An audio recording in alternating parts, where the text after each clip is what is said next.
Bonsoir à tous et bienvenue à Perspective. Le pape François se rendra encore en Égypte, malgré les attentats contre 2 églises coptes dimanche dernier, alors que les fidèles célébraient le dimanche des Rameaux. Les attaques ont fait une quarantaine de morts et plusieurs blessés. Le président égyptien a déclaré 3 mois d'état d'urgence dans le pays. Mais le Saint-Siège a assuré que le pape maintiendrait sa proposition de se rendre en Égypte à la fin du mois d'avril. Un voyage de 2 jours dans la capitale. La visite du pape est d'autant plus significative depuis les attaques, lui qui veut se montrer solidaire avec la communauté chrétienne. C'est ce qu'a affirmé le cardinal Jean-Louis Torrent, président du Conseil pontifical pour le dialogue interreligieux, au micro de Radio Vatican. Connaissant le pape, je pense qu'il va y aller. Parce que le dialogue islamo-chrétien a besoin de cette normalisation des relations entre le Saint-Siège et l'Université Al-Azhar, et puis pour visiter aussi la communauté chrétienne qui quand même passe par des moments difficiles. Son message, c'est oui, il est possible de vivre ensemble. Il n'y a pas de chrétiens et musulmans peuvent vivre ensemble, dans la mesure où tous les croyants sont des citoyens. On est croyants et citoyens, on n'est pas croyants ou citoyens. Et dans la mesure où on est croyants et citoyens, on doit apporter à la société dans laquelle on vit des valeurs qui font que la société devient un lieu où on peut s'épanouir et à égalité. Dans un consistoire ordinaire, la semaine prochaine, le pape et les cardinaux approuveront officiellement les décrets de canonisation des enfants de Fatima.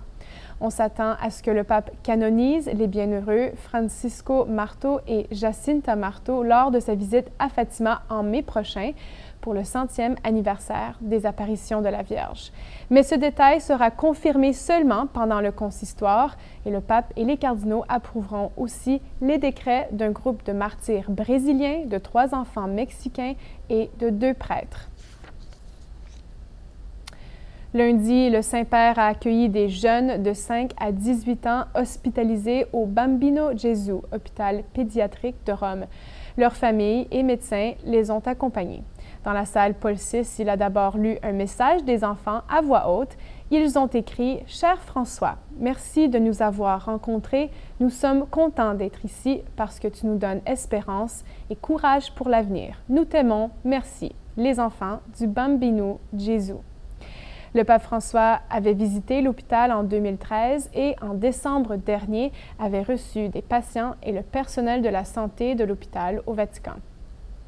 Il s'est adressé à eux hier en se rappelant ses visites. Voici donc un court résumé de son discours. En réponse au message et au livre de photographie qui lui a été offert, le pape leur a dit « Il y a beaucoup d'histoires.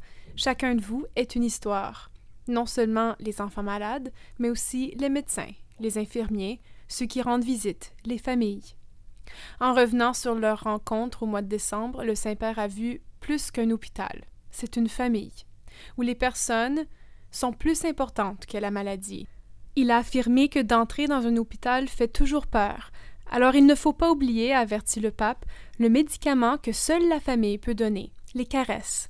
C'est un médicament trop cher parce que pour l'avoir, il faut se donner tout entier, y mettre tout son cœur, tout son amour. Il a voulu remercier le Bambino Gesù pour son témoignage catholique. Mais pour être catholique, tu dois d'abord être humain et vous donner un témoignage humain, leur a-t-il dit. Ce vendredi, l'un des points forts de la Semaine sainte est le chemin de croix au Colisée de Rome en présence du pape François et de milliers de fidèles.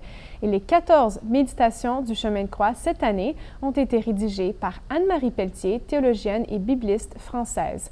Elle devient la 4e femme à être choisie par le pape pour préparer ces méditations et elle s'arrête sur des thèmes variés qui touchent aux souffrances de l'humanité.